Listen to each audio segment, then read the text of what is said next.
일제시대 조선 총독부 문서에 이런 기록이 있었다고 합니다. 조선 민족의 미래에 대한 희망을 버리지 않는 유일한 집단은 기독교이다.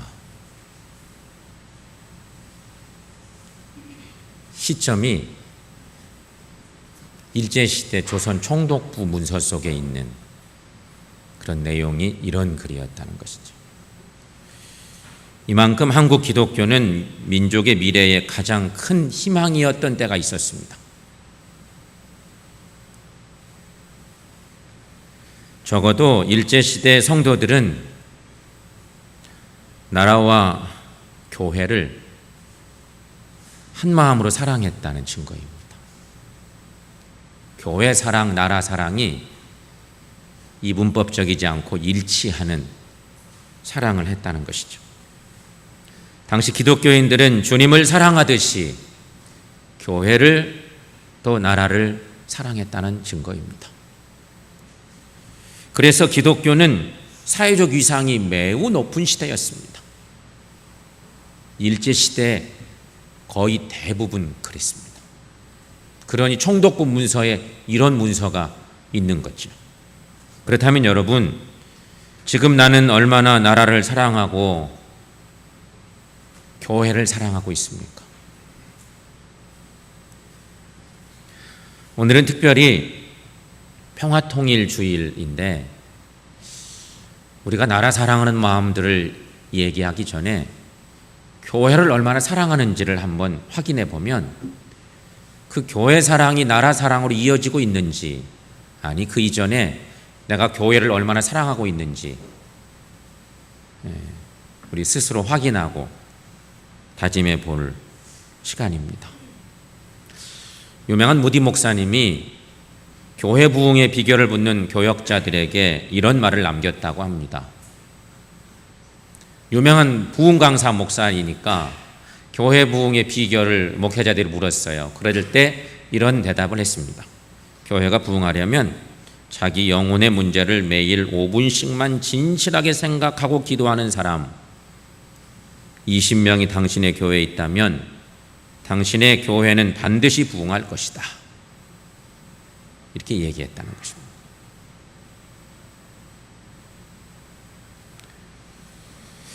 그 20명에 내가 들어가 있을까?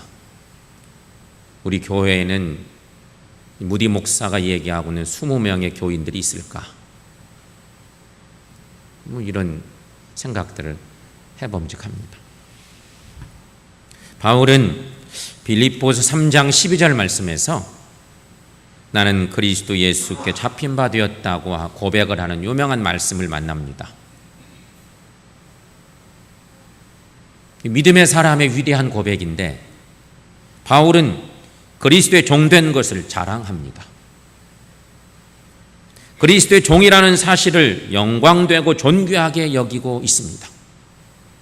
그래서 그는 행복합니다. 그리스도의 종된 것 때문에 행복합니다. 명예가 높아져서가 아닙니다. 고생 없이 편안해서도 절대 아닙니다. 그리스도께서 주시는 새 생명인 구원의 은총을 알았기 때문에 바울은 그리스도의 종된 것을 기쁘게 떳떳하게 행복하게 여기며 살았다는 것입니다. 우리도 그리스도인이라는 사실을 자랑하며 살아가는 우리 모두 될 수 있기를 축원합니다. 바울은 특히 오늘 본문 말씀에서 또 고백합니다.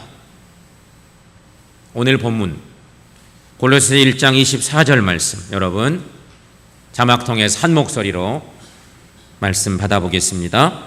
나는 이제 너희를 위하여 받는 괴로움을 기뻐하고 그리스도의 남은 고난을 그의 몸된 교회를 위하여 내 육체에 채우노라. 아멘. 유명한 말씀입니다. 하지만 이 말씀을 잘못 오해하면 그리스도께서 인류 구원을 위해 받은 고난이 아직 남아있고 바울이 그 고난을 보충하려 한다는 의미로 이해될 수도 있습니다. 말씀에 대한 이해가 잘못될 때. 하지만 절대 그렇지 않은 말씀이에요. 성도 여러분, 그리스도의 십자가의 고난은 인류 구원을 위해서 차고 넘치는 은혜입니다. 여러분 믿습니까? 부족할 것이 없어요. 주님의 고난은, 인류 구원을 위한 주님의 고난은, 예수님께 십자가의 죽으심으로 단번에 우리를 위한 구속사역을 성취해 주셨습니다. 여기에 인간이 더할 것은 아무것도 없습니다. 그런데 바울 사도는 이런 표현을 했네요. 우리로 하여금 오해하기 쉽게.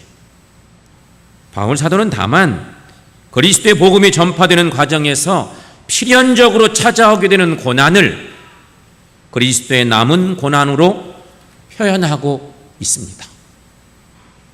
그러므로 이 표현은 바울 사도가 그리스도의 복음을 위하여서 그 고난을 감당하겠다고 하는 강한 결의를 밝힌 말씀이에요. 그렇다면 여러분, 주님의 나라, 주님의 몸된 교회를 위하여서 그리스도의 남은 고난에 동참하려면 나는 어떻게 해야 될까? 오늘 우리가 생각할 중요한 내용입니다. 바울이 표현한 그리스도의 남은 고난에 참여하는 것, 복음이 전파되는 곳에서는 필연적으로 찾아오는 고난의 문제가 있는데, 이 그리스도의 남은 고난의 문제를 내가 어떻게 해결할 것인가? 나는 어떻게 받아들일 것인가? 이것이 오늘 말씀의 중요한 내용입니다. 그것이 있어야 교회가 교회되고 나라도 온전해지고 건강한 나라, 건강한 교회, 건강한 그리스도인 된다는 거죠. 어떻게 해야 할까? 먼저 생각할 것은 주님의 몸된 교회를 진정으로 사랑하는 성도가 돼야 된다는 것입니다. 우리 교회는 68년 전에 하나님의 은총으로 하나님께 세워주셨습니다. 이제 올해가 68주년 되는 해입니다. 물론 생일은 다음 달에 있어요. 그러므로 새샘교회는 그리스도의 몸된 교회입니다.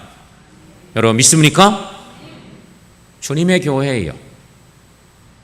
주님이 머리이시고 우리는 다 그리스도의 몸된 교회를 이루는 지체로 살아가는 교회예요.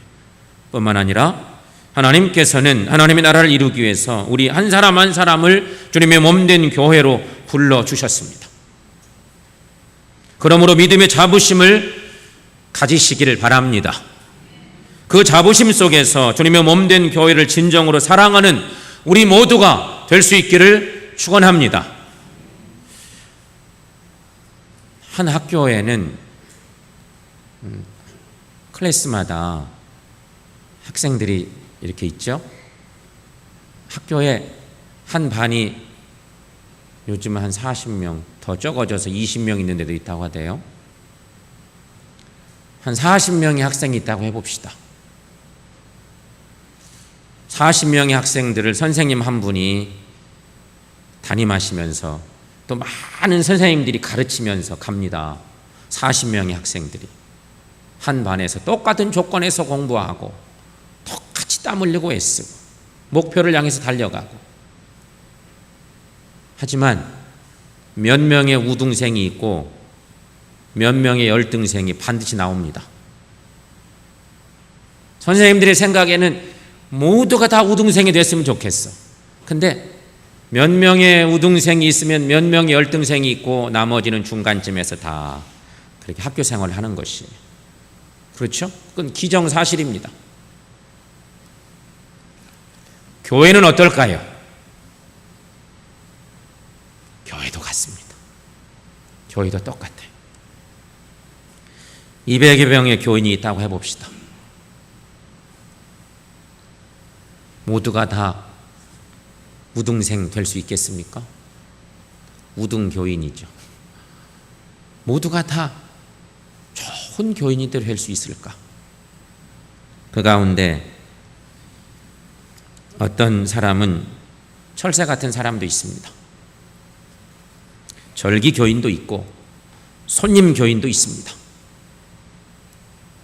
멀찍이 앉아서 지켜만 보는 교인도 있고, 자신은 한 발짝도 안 움직이면서 말만 하는 교인들도 있습니다. 또한 항상 배우겠다고 하는 교인도 있습니다. 매우 좋은 일이죠. 막 배우는 일에 열심인 사람들이 있어요. 훈련받고. 그런데 항상 배우기만 하지 일은 하지 않습니다. 그런가 하면 그리스도의 남은 고난을 생각하며 진실되게 일하는 교인들도 많이 있습니다.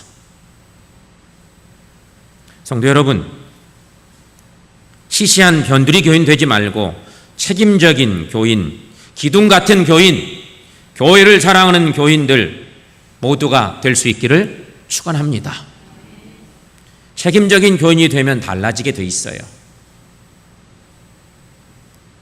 구경꾼 교인이었을 때는 교회에 떨어져 있는 휴지조차 안 보이지만, 책임적인 교인이 되면 전에 안 보이던 것들이 보이기 시작해요.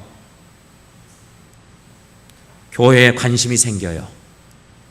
그리스도의 몸을 사랑하게 되어 있어요. 성도 여러분, 주님의 몸된 교회를 사랑하시고 기쁨으로 섬기는 하나님의 사람들 다 될 수 있기를 주의 이름으로 간절히 축원합니다. 두 번째, 주님의 몸된 교회를 위하여서 기도하는 성도가 되십시오. 여러분, 기도라고 하는 것은요, 내 만족을 위해서 하는 기도가 아니에요. 그런 기도도 부분적으로 있지만 그게 아니에요. 공동체를 위한 기도. 이게 교회를 이루어가는 데 있어서는 매우 소중한 것이, 교회를 위한 기도, 공동체를 위한 기도. 유명한 보네포 목사는 그리스도는 교회 공동체로서 현존하신다는 가르침을 줬습니다. 유명한 얘기입니다. 이는 깊은 신학적 통찰에서 나온 그의 박사학위 논문의 내용 중에 핵심입니다. 그렇습니다. 주님께서는 사람의 몸을 입고 이 땅에 오셨고, 십자가 고난과 부활 그리고 승천하신 후에는 교회 공동체로 오셔서 현존하십니다. 여러분, 교회를 생각할 때 꼭 기억할 것이 있어요. 여러분이 이해하는 교회 이해들이 있죠? 건강한 신앙생활을 하려면 교회관이 확실해야 돼요. 교회관이 틀어지기 시작하면 신앙생활을 잘하기가 매우 어려워요. 날마다 교회가 내 신앙을 가로막는 것 같아. 교회가 뭔데? 교회가 주님이시라니까요. 교회 때문에 내가 신앙에 시험이 들어. 여러분의 착각이에요. 교회가 뭐예요? 주님이시라니까요, 교회가. 근데 그 교회 때문에 내가 신앙에 문제가 생겨. 그러면 큰일이죠. 그러니 여러분 꼭 기억하실 사실이 있어요. 하나님은 오늘도 교회를 통해서 당신의 백성들을 부르시고 당신의 백성들을 만나시고 양육하신다는 사실을 꼭 기억하시기를 바랍니다. 따라서 우리는 교회를 통하여 주님께 나갑니다. 우리는 교회를 통하여 주님을 섬깁니다. 우리는 이 땅에서 교회를 통하여 하나님 나라를 체험합니다. 그리고 교회는 그리스도를 보여주는 영적인 공동체입니다. 이게 교회예요. 성도 여러분, 예수님은 교회 공동체를 통해서 지금도 현존하십니다. 제샘교회의 모습은 우리들의 모습임과 동시에 주님의 현존의 모습이에요.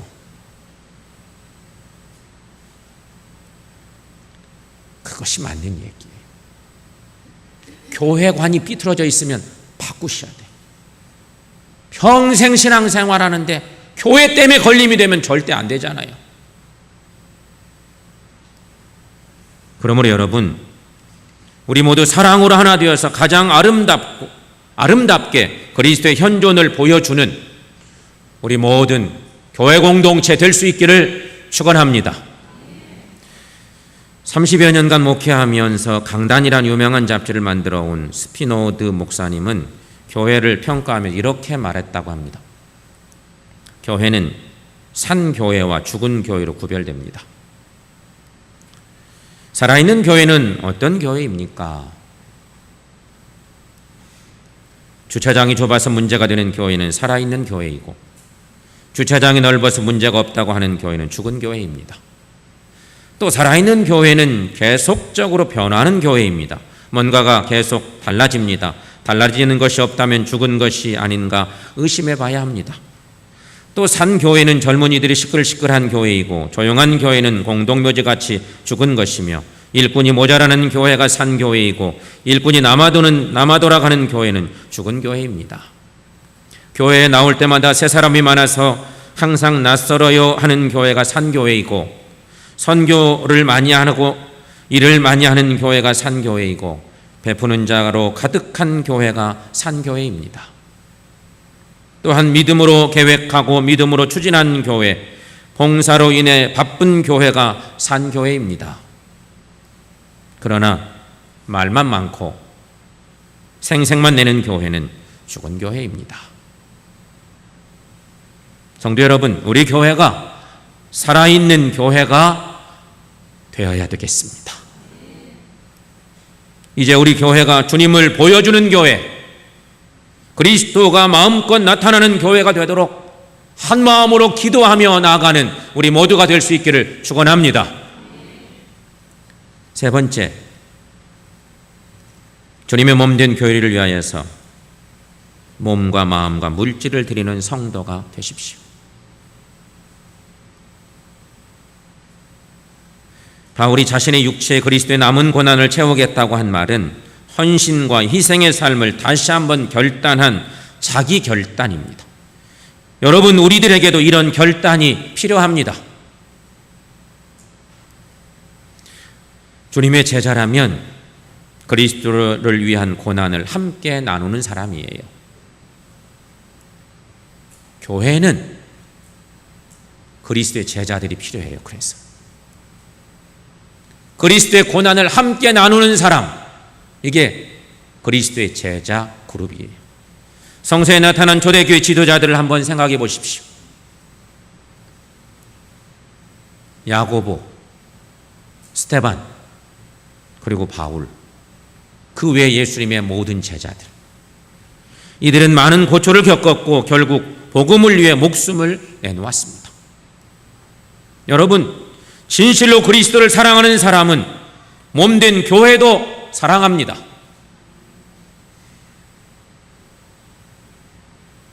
그리스도의 몸된 교회를 사랑하는 사람은 바울처럼 온갖 고난을 받아도 기쁩니다.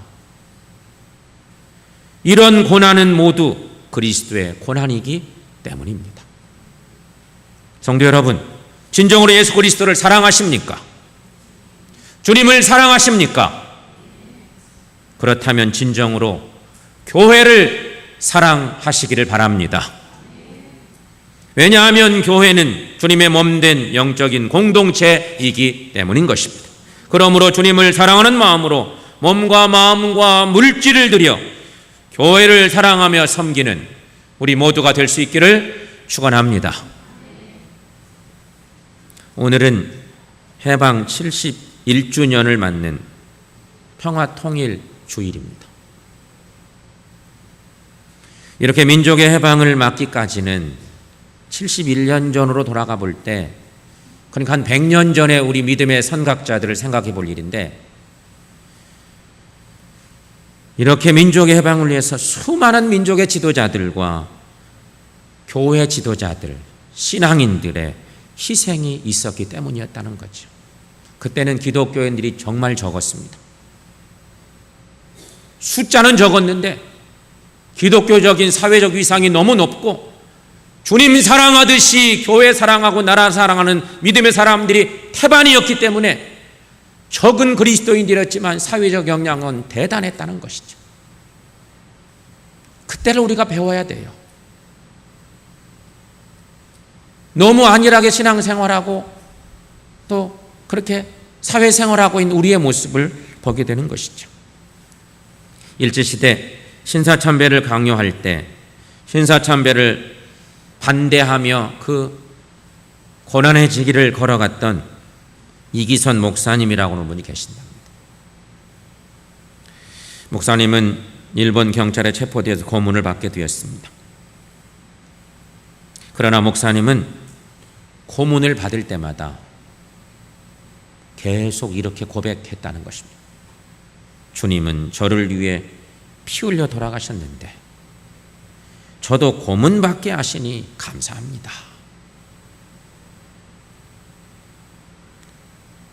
고문이 얼마나 힘들었겠어요. 고문받는 시간에 그랬다는 것이죠.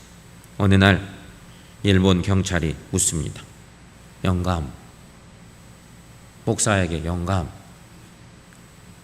천황폐하가 기독교를 믿으면 죽이겠다고 하는데 어떻게 하겠어? 이해 목사님은 천국법도 지키고 국법도 지키겠어 얘기했다는 것입니다. 어떻게 둘 다 지킬 수 있단 말이요?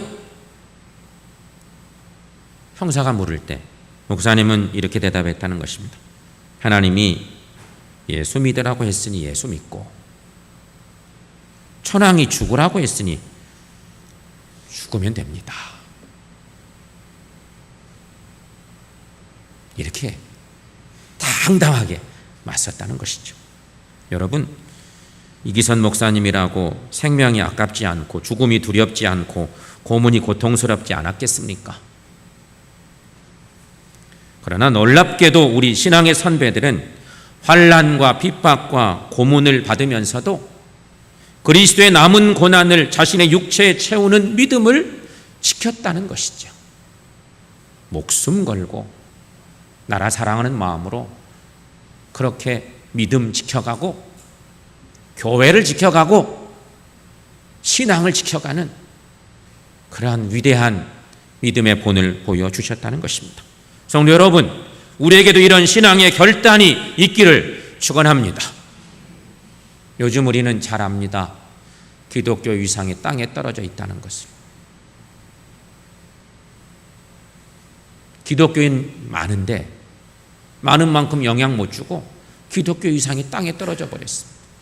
한 100년 전에 비하면 믿음의 선배들에게 너무 부끄러운 우리의 모습이에요. 우리의 신앙은 어떨까요? 나태해지대로 나태해지고 내 방식대로 신앙생활하고 그리스도의 고난 주님이 지실 것이죠. 이러고 신앙생활하고 있는 내 모습은 아닌가. 사랑하는 여러분, 이 나라와 주님의 교회를 사랑하십시다. 진정으로 마음을 다해 사랑하는 우리 모두가 될 수 있기를 바랍니다. 이 나라와 주님의 교회를 위해서 마음 다해 기도하며 나아가는 우리 모두가 될 수 있기를 바랍니다. 이 나라와 주님의 교회를 몸과 마음을 다해서 섬기시는 우리 모두가 될 수 있기를 축원합니다. 그것이 교회를 살릴 길입니다. 그것이 이 시대에 하나님이 필요로 하시는 이 나라에 필요한 하나님의 사람들이 되고 평화 통일을 이루는 그런 길이라는 것입니다. 교회들이 깨어서 건강해져서 이 나라, 이 민족 바로 세워나가는 교회들이 되고 그런 믿음의 지체들로 삶을 살아가는 저 여러분들 모두가 될 수 있기를 주님의 이름으로 간절히 축원합니다.